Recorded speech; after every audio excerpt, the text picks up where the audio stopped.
এবং দিল্লী বিধানসভা নির্বাচন উপরে পুরা দেশবাসী নজর রয়েছে এবং বিজেপি এইটা গোটে এক্সপেরিমেंटेशन आम कहीपर परीक्षामूलक भाव बीजेपी हरियाणा जितिला महाराष्ट्र जितिला जदि दिल्ली जीति जाए ताले बीजेपी रो जो अपवर्ड स्विंग हम ताकू कहीं रोकीपारे एवं फैक्टर्स पछरे जहाँ आम लोक आलोचना कर एग्जिट पोल देखा दिल्ली विधानसभा निर्वाचन समस्त एग्जिट पोल देखुं जे बीजेपी सेठी सरकार करुच्ची 70 हूँ विधानसभा आसन हाफ मार्क हूँ 35 36 जदि जी पाइब ताले से सरकार कर तेणु बीजेपी एकुटिया 36 क्रॉस कर प्राय समस्त कहते एग्जिट पोल अपोजिट साइड आम देखा एग्जिट पोल बेले बेले सत भी हुए तेणु जदि एग्जिट पोल भूल प्रमाणित हुए ताले केजरीवाल सरकार आम आदमी पार्टी नेतृत्व नहीं सरकार कर दे पारती केजरीवाल जितबे कि हारे से आउ गोटे प्रश्न कि आम आदमी पार्टी सरकार भी कर दे पारे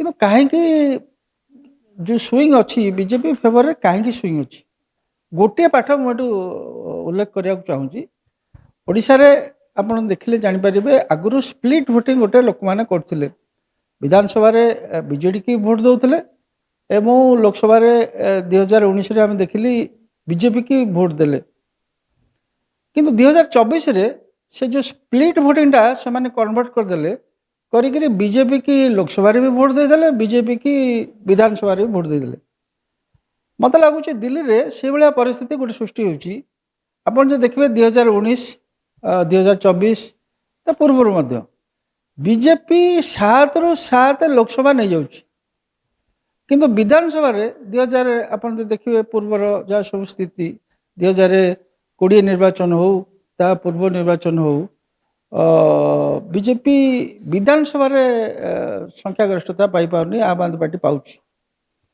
किंतु 2024 आप देखिए लोकसभा निर्वाचन से देखो विचित्र स्थिति 2020 विधानसभा निर्वाचन रे बीजेपी सीटू पाँच 38% भोट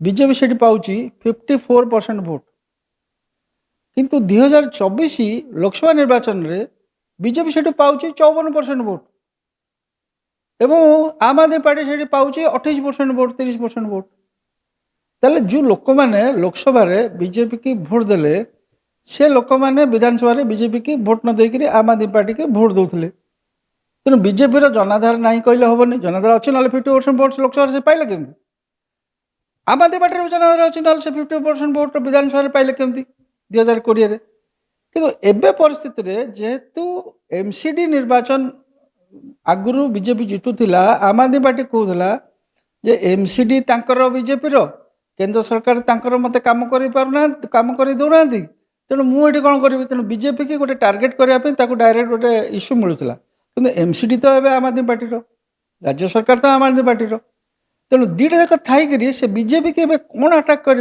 एक्सेप्ट स्वतंत्र राज्य आमको पाया मिलू या व्यतीत आउ से बीजेपी की अटाक करनी स्वतंत्र राज्य अटाक कर जम्मू काश्मीर उमर अब्दुल्ला जो जीतिले स्वतंत्र राज्य इश्यूरे उमर अब्दुल्ला मके मुस्लिम पॉपुलेशन काश्मीर अच्छी एवं से मेजोरिटी पॉपुलेशन देदेले ये आम आदमी पार्टी पाखे गोटे कंसोलिडेटेड पॉपुलेशन ना तेणु आम आदमी पार्टी स्वतंत्र राज्य कहले हूँ तो मिडिल क्लास तक भाई पारे ये गोटे विशृंखला सृष्टिकारी शक्ति बोधे क्या आमर तो आगुरी नाला 1993 आम स्वतंत्र राज्य पाइली आम तो कम करचे असुविधाटा कौन जदि आम आदमी पार्टी चाह जदि बारंबार दिल्ली इंटरफेरेन्स जो आम आदमी पार्टी कम करनी कहूँ ताले आम आम आदमी पार्टी कहीं भोट दवा से तो एमसीडी अच्छा आम आपको भोट देदेवा बीजेपी की भल काम हम एमती भी लॉजिक क्रिएट हो पारे लोक माइंड रे तेणु जो मिडिल क्लास भोटा जाऊला किसी अंश आम आदमी पार्टी पाखु से मिडिल क्लासटा एवं जो बजेट रे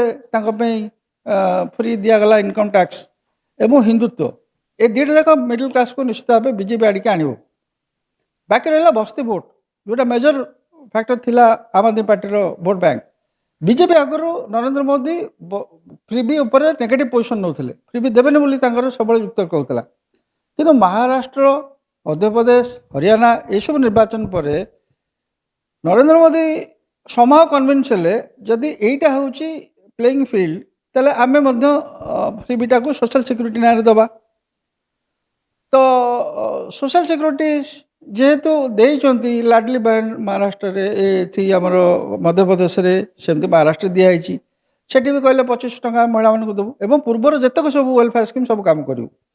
ତେଣୁ ସେ ଯେଉଁ ବଟଲନେକ୍ଟା ଥିଲା ଗରିବ ଲୋକଙ୍କୁ ଆଟ୍ରାକ୍ସନ୍ ପାଇଁ ବିଜେପିର, ସେଇ ପ୍ରତିବନ୍ଧକଟା ଏଥରକ ହଟିଯାଇଛି। ସେମାନେ ଯାହା ୱେଲଫେୟାର ସ୍କିମ୍ ଏଇ ଦେଉଛନ୍ତି ଆମେ ଦେବୁ ବୋଲି ବିଜେପି ପ୍ରସ୍ତୁତ ଦେଉଛି। ଏବଂ ଆଉ ଗୋଟେ ଫ୍ୟାକ୍ଟର ଯେଉଁଟା ଦଳିତ ଆଉ ଓବିସି, এই ଦୁଇଟାକ ଫ୍ୟାକ୍ଟର ଯେଉଁ ପଳେଇ ଯାଉଛି, ମୁସଲିମ ଭୋଟ ଦେବେନି ବିଜେପି, ଭେରି କ୍ଲିଅର।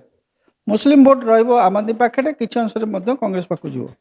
କିନ୍ତୁ ଏଇ ଯେଉଁ ଏସସି ଏବଂ ଓବିସି ଏଇ ଯେଉଁ ସେଗମେଣ୍ଟ ରହୁଛନ୍ତି ଦିଲ୍ଲୀରେ, ଏଇ ସେଗମେଣ୍ଟ ଭୋଟଟା ଯିବା ପାଇଁ 2024 ପରଠୁ ଆମେ ଯେତିକି ଖବର ପାଉଛୁ ବିଜେପି ଏବଂ ଆରଏସଏସ୍ ଦିଲ୍ଲୀରେ କାମ କରୁଛନ୍ତି, ବହୁତ ଛୋଟ ଛୋଟ ମିଟିଂ ବି କରୁଛନ୍ତି। ତେଣୁ ସେ ଭୋଟଟା ସାଙ୍ଗରେ ଯଦି ଆପଣ ସ୍କିମ୍ ଭୋଟ ମିଶାଇବେ, ଏମାନେ ପ୍ରାୟ ବସ୍ତି ଅଞ୍ଚଳରେ ରହନ୍ତି, ତେଣୁ ସେ ଭୋଟଟା ଏପଟକୁ ଆସିପାରେ। ବାକି ରହିଲା ପୂର୍ବାଞ୍ଚଳ ଇସ୍ୟୁ, ଯେଉଁଟାକୁ ବିଜେପି କଲା। ପୂର୍ବାଞ୍ଚଳ ଲୋକ ଯେଉଁ ବିହାର ଏବଂ ଉତ୍ତରପ୍ରଦେଶ ଲୋକ ଗତ ଥର ଯେଉଁ କରୋନା ବେଳେ ତାଙ୍କୁ ଆମ ଆଦମୀ ପାର୍ଟି ସରକାର ତାକୁ ଜାଗା ଦେଲେନି, ସେ ନେଇକରି ଛାଡ଼ିଦେଲେ ବର୍ଡ଼ରରେ, ସେମାନେ ୟୁପି ବିହାରରେ ଚାଲି ଗଲେ ବା ତାଙ୍କ ସରକାର ମାନେ ସେଠି ନେଲେ। এইটা ଗୋଟେ ଇସ୍ୟୁ ବର୍ତ୍ତମାନ ବିଜେପି ତାଙ୍କ ମାଇଣ୍ଡରେ ପୁଣି ଫ୍ରେଶ୍ କରୁଛି। ଦେଖ ସେତେବେଳେ ସେମାନେ ପଚାରୁନଥିଲେ, ଏବେ ପଚାରୁଛନ୍ତି। ତେଣୁ ତାପରେ ବସ୍ତି ଉଚ୍ଛେଦ କଥା ସେମାନେ ଡରଉଥିଲା ଆମ ଆଦମୀ ପାର୍ଟି, ଯଦି ବିଜେପି ଭୋଟ ଦେବ ବସ୍ତି ଉଚ୍ଛେଦ କରିବ।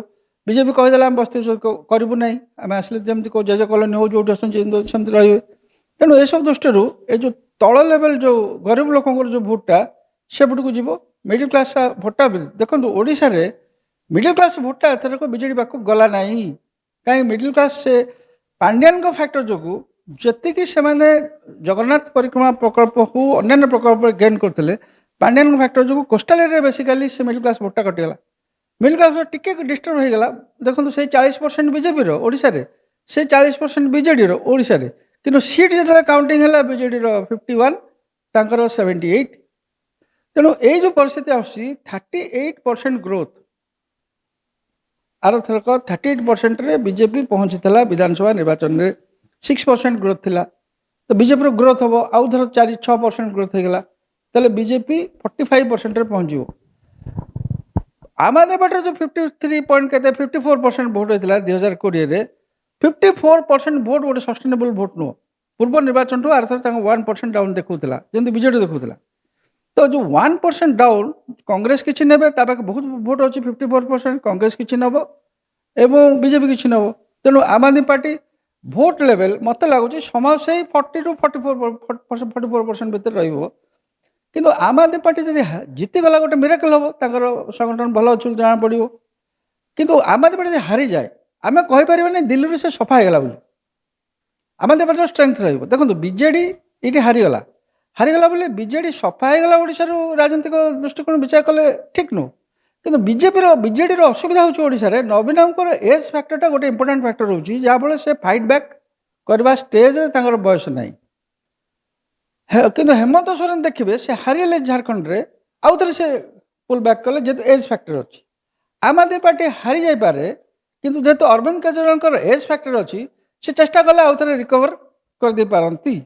ତେଣୁ ଏଇ ଯେଉଁ ପରିସ୍ଥିତି ଅଛି, ତେଣୁ ଆମ ଆଦମୀ ପାର୍ଟି ଯଦି ହାରି ବି ଯାଏ, ତାଙ୍କ ଷ୍ଟ୍ରେଙ୍ଗଥ୍ ରହିବ, ଏମ୍ସିଡି ଅଛନ୍ତି, ଚେଷ୍ଟା କରିପାରନ୍ତି। କିନ୍ତୁ ବିଜେପି ଯଦି ଜିତିଯାଏ, ନିଶ୍ଚିତ ଭାବେ ଗୋଟେ ନ୍ୟାରେଟିଭ୍ ଯିବ ହୋଲ୍ ଦେଶକୁ ଏବଂ ଅପୋଜିସନ୍ ମାନଙ୍କୁ ଅସୁବିଧାରେ ପକାଇବ। ସେମାନେ 2025ରୁ 2029 ପର୍ଯ୍ୟନ୍ତ କ'ଣ ରୋଡ୍ ମ୍ୟାପ୍ ନେବେ ସେମାନେ ଜାଣିପାରିବେନି। ତେଣୁ ଏବଂ ହିନ୍ଦୁତ୍ୱ ଯେଉଁ କନସେପ୍ଟଟା ଯେଉଁଟା ଏବେ ଚାଲିଛି ଜୋରରେ, ବଟେଙ୍ଗେ ତ କଟେଙ୍ଗେ, ହିନ୍ଦୁତ୍ୱ କନସଲ୍ଟେସନ୍ ହେଉଛି, ସେଇଟା ଗୋଟେ ଭଲ ମେସେଜ୍ ଯିବ ଏବଂ ମିଡ଼ିଲ୍ କ୍ଲାସ୍ ଆହୁରି କନସଲ୍ଟେଟେଡ୍ ହେବେ। ଅନ୍ୟାନ୍ୟ ଯେଉଁ ପରବର୍ତ୍ତୀ ଇଲେକ୍ସନ୍ ଅଛି, ବିଜେପିର ପରଫର୍ମାନ୍ସ ନିଶ୍ଚିତ ଭାବେ ଭଲ ହେବ।